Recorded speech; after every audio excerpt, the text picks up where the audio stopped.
Hello दोस्तों, welcome to horror vibes. आज मैं आपको वेंडिगो को देखे जाने की कुछ घटनाएं बताने वाला हूँ। ये घटनाएं सुनने में बहुत ही ज़्यादा अजीब और मिस्टीरियस भी हैं, तो आप वीडियो को एंड तक ज़रूर देखिएगा।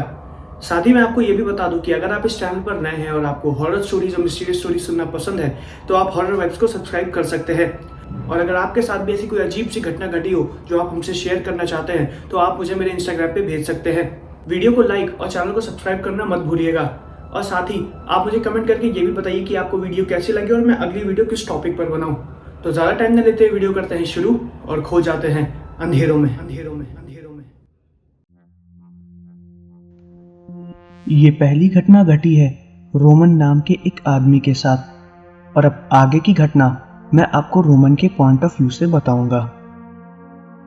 मेरा नाम रोमन है और मैं मिशिगन का रहने वाला हूँ। ये घटना मेरे साथ 1990 में घटी थी। इस घटना को मैं कभी भूल नहीं पाऊंगा। मैं टैक्योन नाम की एक सिक्योरिटी गार्ड कंपनी में काम करता था। उसके दिए गए ऑर्डर पर मैं अपने काम पर जाता था। ऐसे ही एक बार मिशिगन के जंगलों से होते हुए एक ट्रक में कुछ मेडिकल का सामान कहीं जा रहा था और वो ट्रक काफ़ी ज़्यादा भरा हुआ था। रास्ते में ही मिशिगन के हाईवे पर ही उस ट्रक का एक्सीडेंट हो गया, जिस वजह से सारा सामान उस ट्रक से बाहर निकल आया और काफ़ी खतरनाक एक्सीडेंट हो गया था। जहाँ पर वो एक्सीडेंट हुआ था वो जगह काफ़ी ज़्यादा दूर थी, इसलिए सबसे पहले हम लोगों की कंपनी को ऑर्डर मिला कि हम वहाँ पर जाके सारे सामान को ठीक से देखें। पुलिस वालों को और बाकी मेडिकल स्टाफ को पहुंचने में थोड़ा समय लगने वाला था। सामान काफ़ी ज़्यादा था।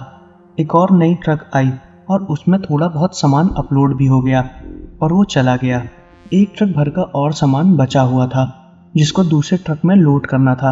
हालांकि किसी को ज़्यादा चोट नहीं आई और किसी की कोई भी मौत नहीं हुई। उसके बाद पुलिस वाले वहाँ से चले गए और सारा बचा हुआ सामान हाईवे के साइड पर ही रख दिया गया और सारा सामान नए ट्रक में अगली सुबह 4 बजे तक अपलोड होने वाला था। हमें उस सारे सामान की रखवाली करनी थी। मैं और मेरा दोस्त रोलन वहां पर पहुंचे। हमारे साथ एक कुत्ता भी था जो हमें कंपनी से मिला हुआ था। उसका नाम था जोको। जोको एक स्निफर डॉग था। कंपनी से हमें 2 पिस्टल भी मिले हुए थे और 2 डंडे, जो कि हमें हमारी सेफ्टी के लिए मिले हुए थे। उस रात वहां पर बर्फ गिर रही थी, जिसकी वजह से ठंड धीरे धीरे बढ़ रही थी। अगला ट्रक अगली सुबह 5 बजे आने वाला था, जहां पर सारा सामान रखा हुआ था। हमने वहीं पास में ही लकड़ियों पे आग जलाई और वहीं पर बैठ गए। वहां पर बहुत ज़्यादा शांति थी और अंधेरा भी धीरे धीरे बढ़ता जा रहा था। जहां पर हम थे वहां से हमको जंगल साफ साफ नजर आ रहा था। वो जंगल हमसे करीब 20 से 30 यार्ड की दूरी पर था और बहुत ही ज़्यादा डरावना और खतरनाक लग रहा था। उसको देख के हमें बहुत अजीब लग रहा था। इतनी शांति भरा जंगल हमने पहले कभी नहीं देखा था। उस वक्त रात के करीब 12 बज रहे थे और हम वहीं साइड पर ही बैठे हुए थे। बर्फ धीरे धीरे गिर रही थी और ठंड बढ़ती जा रही थी। मैंने और रोलिन ने ये डिसाइड किया था कि हम हर आधे घंटे में एक एक राउंड लगाते रहेंगे, ताकि हम लोगों को ये पता चलता रहे कि सारा सामान सेफ है या नहीं। हम जितनी बार भी राउंड लगाने जाते थे अपने साथ जोको को भी ले जाते थे। उस वक्त रात के करीब 1 बज रहे थे और मेरी बारी थी राउंड लगाने की। मैंने अपना राउंड ख़त्म किया और आके वहीं पर रोलिन के बगल में बैठ गया। अब अगली बार रोलिन को राउंड पे जाना था। आधे घंटे हो चुके थे। फिर रोलिन भी जोको के साथ उठा और दोबारा दूसरी तरफ चला गया और वो उस तरफ भी गया जहाँ पर काफ़ी ज़्यादा दवाइयाँ फैली हुई थी। एक राउंड कंप्लीट करने में करीब 15 मिनट लगते थे, इससे ज़्यादा टाइम नहीं लगता था। लेकिन रोलन को गए हुए 15 मिनट से ज़्यादा हो चुके थे और जोको की भी आवाज़ मुझको नहीं आ रही थी, क्योंकि जोको अक्सर रात में भौंका करता है। लेकिन उसका कुछ भी पता नहीं था। जब 15 मिनट से ज़्यादा हो गया और मैंने इस बात पर ध्यान दिया कि अभी तक रोलिन और जोको नहीं आए हैं, तो मैंने फिर उनको आवाज़ दी, रोलिन, तुम कहाँ हो? उसका कोई भी जवाब नहीं आया। बर्फ धीरे धीरे गिर रही थी और ठंड भी बढ़ती जा रही थी। मैंने 2 से 3 बार रोलिन और जोको को आवाज़ दी, लेकिन उन दोनों का कोई भी जवाब नहीं आया। मुझे कुछ अजीब सा लग रहा था, इसलिए मैंने अपनी फ्लैशलाइट उठाई और दोबारा उसी तरफ जाने लगा जिस तरफ वो लोग गए थे। मैं उन दोनों को लगातार आवाज़ भी देता जा रहा था ताकि वो लोग मुझे जवाब दें, लेकिन ना ही रोलिन ने कोई जवाब दिया और ना ही जोको ने। मुझे ऐसा एहसास होने लगा था कि वो दोनों किसी मुसीबत में फंस गए हैं, क्योंकि ऐसे अचानक से कोई गायब नहीं हो सकता है। मैंने अपनी पिस्तौल हाथ में ले ली और उन दोनों को ढूंढने लगा, लेकिन मैं वहां पर पड़े सामान को भी छोड़ के नहीं जा सकता था। मेरे पास किसी से भी संपर्क करने के लिए कोई भी वॉकी टॉकी या फोन उस वक्त नहीं था। मुझको बस सुबह का इंतजार करना था। मैं फिर वहीं पर खड़ा होकर इंतजार करने लगा। मैं जैसे ही अपना राउंड कंप्लीट करके आया, मैंने देखा कि मैंने जो आग जलाई थी वो बुझ गई है। मुझको कुछ भी समझ में नहीं आ रहा था। मुझे राउंड लिए सिर्फ 10 मिनट हुए थे और जब मैं यहाँ से गया था तो वो आग काफ़ी ज़्यादा तेज चल रही थी और बर्फ़ भी इतनी नहीं गिर रही है कि आग इतनी जल्दी बुझ जाए। वो लकड़ियाँ लगभग बुझ चुकी थी। मैं वहीं बुझी हुई लकड़ियों के पास खड़ा होकर ये सोच रहा था कि आखिर इतनी जल्दी लकड़ियाँ बुझी कैसे। मुझे अचानक से एक कुत्ते के भौंकने की आवाज़ आई। वो आवाज़ किसी और की नहीं बल्कि जोको की ही थी। मैं तुरंत उस आवाज़ के पीछे जाने लगा। मैं जंगल के थोड़ा सा और पास जाने लगा और तभी जोको की आवाज़ बंद हो गई। मैं काफ़ी देर तक वहीं पर खड़ा रहा और चुपचाप उस जंगल की तरफ देख रहा था। मुझे ऐसा महसूस होने लगा था कि उस जंगल के अंदर कुछ तो है, लेकिन मैं वहाँ पर पड़े सामान को भी छोड़ के जंगल के अंदर नहीं जा सकता था। इसलिए मुझे लगा कि शायद ये सब मेरा वहम है और मैं दोबारा पड़े हुए सामान की तरफ जाने लगा। मैं जैसे ही सामान की तरफ दोबारा घूमा, मुझे रॉलिन की आवाज़ आई। रॉलिन मुझको जंगल की तरफ बुला रहा था। ये आवाज़ थी तो रॉलिन की, लेकिन बहुत ज़्यादा अजीब थी। मुझे साफ साफ पता चल रहा था कि ये रॉलिन नहीं है, लेकिन पता नहीं क्यों मैं उस आवाज़ के पीछे पीछे दोबारा जंगल की तरफ जाने लगा। मैं जंगल के जब थोड़ा सा पास और पहुंचा, तभी मैंने देखा कि बड़े बड़े पेड़ों के पीछे कोई अजीब सी चीज़ है। वो एक परछाई थी, बड़ी काली परछाई। मैं धीरे धीरे उस परछाई की तरफ जा रहा था। उस परछाई में मुझे 2 चमकती हुई आंखें दिख रही थी। तभी वो पेड़ की एक टहनी हिलने लगी। जब मैंने गौर से देखा तो वो कोई पेड़ की टहनी नहीं, एक अजीब से क्रिएचर का हाथ था, जो कि एकदम पेड़ की टहनी जितना पतला और लंबा था। उसके लंबे लंबे नुकीले पंजे मुझे धीरे धीरे नजर आ रहे थे, लेकिन वो इतनी क्लियरली दिख नहीं रहा था। मेरे पास जो फ्लैश लाइट थी, मैं उसी से ही उस क्रिएचर को देखने लगा। उसका आधा शरीर पेड़ के बाहर था और आधा वो पेड़ के पीछे छुपा हुआ था। उसके आधे शरीर में मुझे उसका सीना दिखा, जिसमें से मुझे हड्डियां साफ साफ नजर आ रही थी। वो कोई जानवर नहीं था और न ही कोई इंसान। उसकी लंबाई करीब 10 से 12 फीट की थी। मैंने अपने पूरे जीवन में इतना बड़ा जीव कभी नहीं देखा था। डर की वजह से मेरे हाथ पैर एकदम जम गए थे।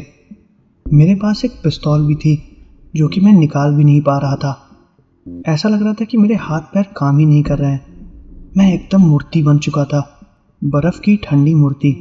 इस बात में कोई दो राय नहीं थी कि उस क्रीचर ने मुझको सम्मोहित कर लिया था।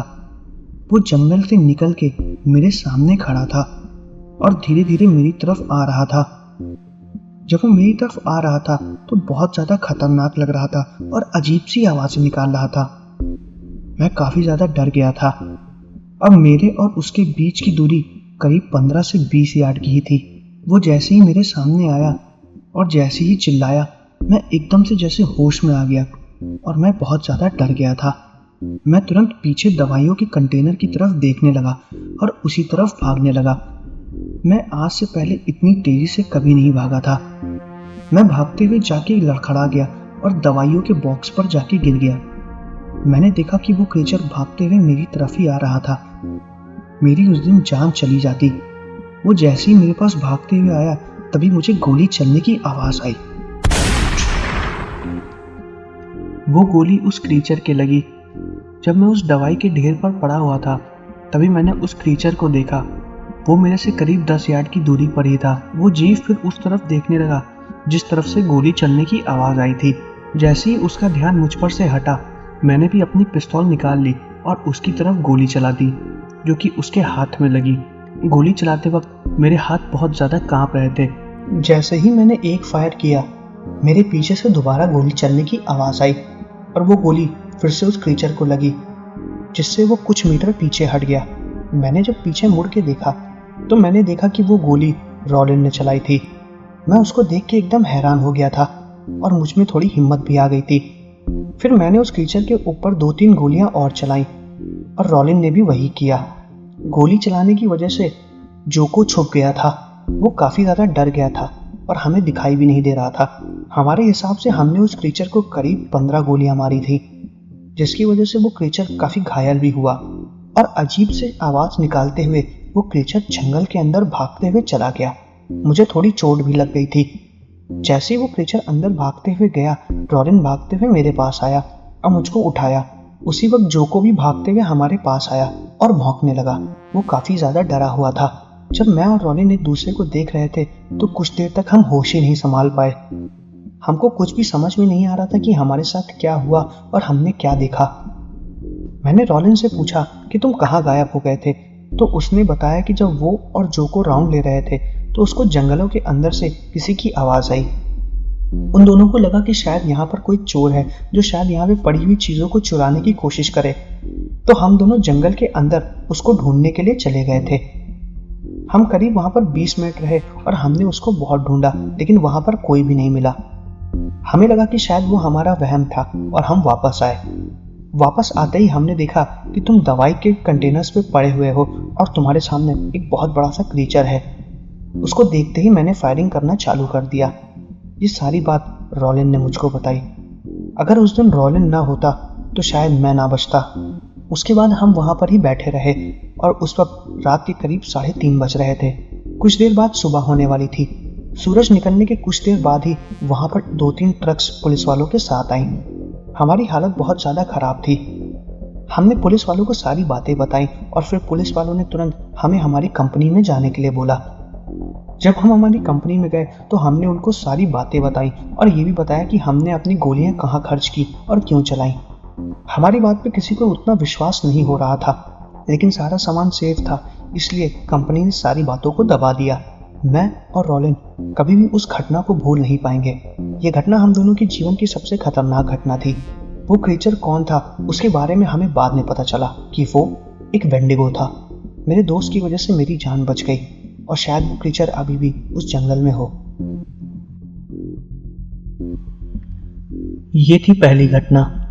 अब मैं आपको दूसरी घटना बताने वाला हूँ। ये दूसरी घटना घटी थी फिलिप के साथ और अब आगे की घटना मैं आपको फिलिप के पॉइंट ऑफ व्यू से बताऊंगा।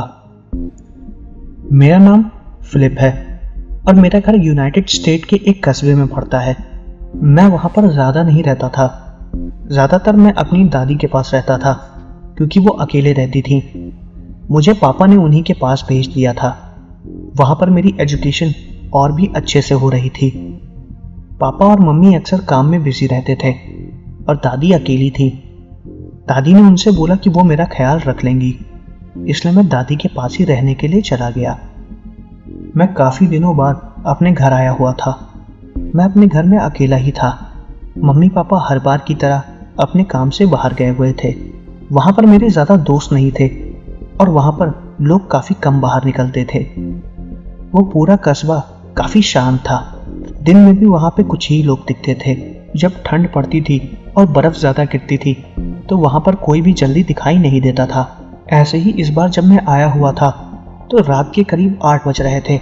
मैं अपने घर के बाहर बैठा हुआ था और बर्फ़ गिर रही थी। मम्मी पापा अंदर खाना बना रहे थे। तभी मैंने देखा कि एक बड़े से बर्फ़ के पहाड़ के पीछे से एक आदमी भागते हुए आ रहा है। वो काफ़ी ज़्यादा डरा हुआ था। उसके शरीर से खून निकल रहा था। अचानक से ऐसे उसको देख के मैं हैरान हो गया। मैंने तुरंत अपने पापा को आवाज़ दी और वो भी भागते हुए आए। उन्होंने देखा कि वो आदमी भागते हुए जा रहा है। उन्होंने उसको रोकने की कोशिश की ताकि वो उसकी मदद कर सके, लेकिन वो नहीं रुका। वो भागते हुए जाके एक जगह गिर गया और उसकी मौत हो चुकी थी। जब पापा उसके पास गए तो उन्होंने देखा तो उसकी जान नहीं बची थी। उसकी आवाज़ सुन के कस्बे के और भी लोग अपने घर से बाहर आ गए और उन्होंने उसको देखा। उसके शरीर पे बहुत ही ज़्यादा गहरे जख्म थे। ऐसा लग रहा था कि किसी जानवर ने बड़ी ही बेरहमी से उसे मारा हो। वहाँ पर एक अफवाह भी फैली हुई थी कि कोई जंगली जानवर अक्सर लोगों को मार दिया करता है। कई बार तो लोग वहाँ से गायब भी हो गए। उस जानवर का कहर बहुत ज़्यादा बढ़ता जा रहा था, इसलिए सारे कस्बे वालों ने मिलके उस जानवर को मारने का प्लान बनाया और जहाँ पर लोग गायब हो जाते थे वहाँ पर कस्बे वाले मशाल, कुल्हाड़ी और नुकीली चीजें लेके उसको मारने के लिए गए, जिसमें मेरे पापा भी थे। पापा के साथ मैं भी उनके पीछे पीछे गया था। हालांकि इस बारे में पापा को बिल्कुल भी नहीं पता था। वो सारे लोग पास में ही बने बड़े बड़े जंगलों के अंदर गए। वो सारा जंगल बर्फ से ढका हुआ था। रात में काफी ज्यादा अंधेरा था। मैं उनके पीछे पीछे ही जा रहा था। मैं देखना चाह रहा था कि आखिर ऐसा कौन सा जानवर है जो लोगों को मार डालता है। उसके बारे में अजीब अजीब अफवाहें सुनी हैं। उसकी लंबाई काफी ज्यादा बड़ी है। वो अजीब सा जानवर है। उसके लंबे लंबे पतले हाथ पैर और नुकीले नाखून हैं। मैं उस जानवर को देखना चाहता था, इसलिए मैं सारे कस्बे वालों के पीछे चुपचाप गया।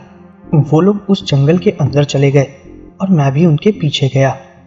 वहां पर उन लोगों ने बहुत देर तक उस जानवर को ढूंढा, लेकिन वो किसी को नहीं मिला। फिर सबने ये प्लान बनाया कि सब अलग अलग होके उसको ढूंढेंगे। फिर सारे लोग चार चार के ग्रुप में बढ़ गए और उसको ढूंढने लगे। मुझे समझ में नहीं आ रहा था कि मैं किसके पीछे जाऊं, इसलिए मैं अपने पापा के पीछे पीछे ही जा रहा था। उस पूरे जंगल में काफी ज्यादा अंधेरा था। पापा और उनके साथ जो 3 लोग थे वो जंगल में अचानक से कहाँ गायब हो गए, मुझे समझ में नहीं आ रहा था। मैं उनके पीछे पीछे ही चल रहा था। कुछ देर बाद वो लोग मुझे दिखना ही बंद हो गए और मैंने जब पीछे मुड़ के देखा तो मुझे भी समझ में नहीं आ रहा था कि मैं आखिर आया किधर से था। मैं रास्ता भूल चुका था। वहां पर मेरा जाना मेरी सबसे बड़ी गलती थी। हल्की फुल्की चांद की रोशनी थी। मैं जिधर से आया था मेरे पैर के निशान बर्फ में बने हुए थे। मैं अपने पैर के निशान को फॉलो करते ही वापस जंगल के बाहर निकलने की कोशिश कर रहा था। मैं जैसे ही थोड़ा सा और आगे पहुंचा, मुझे किसी के चलने की आवाज आई। मैं चुपचाप पेड़ के पीछे छुप गया। मुझे लगा कि शायद वो कोई जानवर है। जिस पेड़ के पीछे मैं छुपा था वो काफी ज्यादा बड़ा था। मैंने पेड़ के पीछे से जो चीज देखी वो मैंने जीवन में पहले कभी नहीं देखी थी। मैंने उस अजीब से क्रीचर को देखा जिसके बारे में बस्ती में लोग बात करते थे। वो एक बहुत बड़ा सा क्रीचर था। मैंने जब उसको देखा तो ठंड और ज्यादा बढ़ गई थी। मुझे उसकी आंखें दिखाई दे रही थी। वो मेरे सामने से चुपचाप रेंगते हुए धीरे धीरे जंगल के अंदर की तरफ जा रहा था। मैंने कुछ देर के लिए अपनी सांसें भी रोक ली थी और मैं उसको देख रहा था। उसके हाथ पैर काफी ज्यादा लंबे थे और पंजे काफी ज्यादा नुकीले थे। वो काफी ज्यादा जोर से सांस ले रहा था। अंधेरे में मैं उसे ठीक से देख नहीं पा रहा था, लेकिन मुझे इतना जरूर पता था कि उसको मेरे वहां पर होने का एहसास जरूर हो चुका है, क्योंकि वो कुछ देर के लिए एकदम रुक गया था। मैं पेड़ के पीछे ही छुपा हुआ था और वो मुझको ढूंढ रहा था। उसको शायद ये एहसास हो गया था कि मैं उसको देख रहा हूँ। तभी वो उस पेड़ के पीछे देखने लगा जिसके पीछे मैं छुपा हुआ था। मुझे उसकी आंखें साफ साफ नजर आ रही थी। वो धीरे धीरे उस पेड़ के पास आ रहा था और मुझे उसके पास से अपने पापा की आवाज आ रही थी। वो मुझे अपने पास बुला रहा था, लेकिन मेरे पापा की आवाज में ऐसा लग रहा था कि उसको मेरे बारे में सब कुछ पता है। उसको मेरे डर का एहसास हो गया था। वो धीरे धीरे उसी पेड़ के पास आ रहा था। मुझसे उसकी दूरी करीब 15 मीटर की थी और मैं बहुत ज्यादा डर गया था। जैसे ही वो उस पेड़ के पास पहुंचा जिसके पीछे मैं था, वैसे ही मुझे लोगों के चिल्लाने की आवाज आने लगी। वो आवाज उस क्रीचर ने भी सुनी। वो लोग मशाल लेके मेरे ही तरफ भागते हुए आ रहे थे। ऐसा लग रहा था कि उन्होंने उस क्रीचर को देख लिया है। जैसे ही उस क्रीचर ने ढेर सारे लोगों को अपनी तरफ भागते हुए देखा, वो जंगल के अंधेरे में दोबारा भाग गया। वो सब भागते हुए मेरे पास आए और मैं भी उनको देख के एकदम हैरान हो गया था। उस भीड़ में मेरे पापा भी थे। उन्होंने मुझे तुरंत देखा और उन्होंने मुझसे पूछा कि मैं यहाँ पर क्या कर रहा हूँ। तब मैंने उनको बताया कि मैं उनके पीछे पीछे भागते हुए चला आया था। उन्होंने मुझे बहुत डांटा और मैंने उनको ये भी बताया कि वो क्रीचर दिखता कैसा था और बाकी के गांव वालों को ये भी बताया कि वो किस तरफ भाग के गया है। पापा मुझसे उस दिन बहुत गुस्सा हुए और मुझे घर लेकर आए। अगर वो लोग सही टाइम पे ना आते तो शायद वो क्रीचर मुझको मार डालता। ये घटना मेरे जीवन की सबसे खतरनाक घटना थी। छुट्टियां खत्म होते ही मैं अपनी दादी के पास चला गया और दादी को भी ये सारी बातें बताई और वहां पर जो मेरे दोस्त थे उनको भी मैंने सारी बातें बताई, लेकिन मुझ पर किसी ने कोई विश्वास नहीं किया। वो कोई जानवर नहीं था, वो एक अलग ही जीव था जिसको लोग वेंडिगो कहते हैं। ये थी दूसरी घटना। अब मैं आपको तीसरी घटना बताने वाला हूँ। ये तीसरी घटना काफ़ी छोटी है, जिसमें वेंडिगो को देखे जाने के बारे में एक आदमी ने बताया है। उस आदमी का नाम शैलो था। और अब आगे की घटना मैं आपको शैलो के पॉइंट ऑफ व्यू से बताऊंगा। मेरा नाम शैलो है और मुझे आज भी याद है जब मैंने पहली बार उस क्रीचर को देखा था। मैं उसको देख के हैरान हो गया था। मेरे सामने ही उस क्रीचर ने एक आदमी को मार डाला था। मैंने वेंडिगो को देखा था। मैंने रेलवे में पहली बार ज्वाइनिंग की थी। मेरी job as a ticket collector लगी थी। मुझको रात में टिकट चेक करना था। अक्सर रात में जो ट्रेनें निकलती हैं और उसमें सवार हो रहे पैसेंजर्स की मैं टिकट की चेकिंग करता था। ये घटना मेरे साथ सन 2000 में घटी थी। रोज़ की तरह मैं अपने टाइम पे ड्यूटी कर रहा था। मैं टिकट की चेकिंग कर रहा था। तभी मुझे एक पैसेंजर दिखा जो कि बहुत अजीब हरकतें कर रहा था। वो काफ़ी ज़्यादा डरा हुआ था। वो जिस स्टेशन से चढ़ा था उस स्टेशन से उसने शायद टिकट भी नहीं ली थी। उसके कपड़े बहुत ही ज़्यादा गंदे थे और वो बहुत बहकी बहकी बातें कर रहा था। मैंने उससे पूछा कि वो यहाँ पर क्या कर रहा है और उसको कहाँ जाना है। उसने बोला कि वो बस अगले स्टेशन पे उतर जाएगा। मैंने उससे बोला कि आपने टिकट लिया है क्या? उसने मेरे इस सवाल का जवाब नहीं दिया। उसने बोला कि वो जल्दी में टिकट लेना भूल गया है। वो ऐसी बातें क्यों कर रहा था मुझे समझ में नहीं आ रहा था। उस वक्त ट्रेन जहाँ पर रुकी हुई थी वो इलाका थोड़ा अजीब था, जंगल वाला इलाका। वहाँ पर एक छोटा सा प्लेटफॉर्म बना हुआ था जहाँ पर वहाँ के लोकल लोग उतरते हैं और चढ़ते थे। वो उस एरिया में बस एक ही स्टेशन था जहाँ से बहुत कम ही पैसेंजर्स आते थे और वो आदमी भी उसी जगह से ही आया हुआ था। शायद उस पूरे स्टेशन से वही एक आदमी ट्रेन पर चढ़ा था। मैंने उससे दोबारा पूछा कि उसने टिकट क्यों नहीं ली। उसने मेरे सवाल का फिर से जवाब नहीं दिया और बहुत ही ज़्यादा डरा हुआ था। मुझे लगा कि शायद वो किसी मुसीबत में है।